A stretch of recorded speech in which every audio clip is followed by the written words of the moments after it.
इतने पारसाओं में दम ना घुटता तो क्या होता।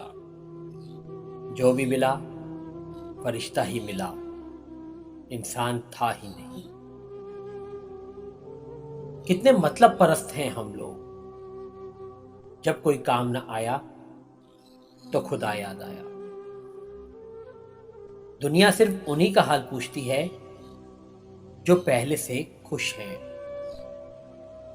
सबका वही मतलब होता है, पर कहते हैं मेरा वो मतलब नहीं था। हम लोगों के लिए खुशी की दुआ तो करते हैं, लेकिन खुश होता देखना नहीं चाहते।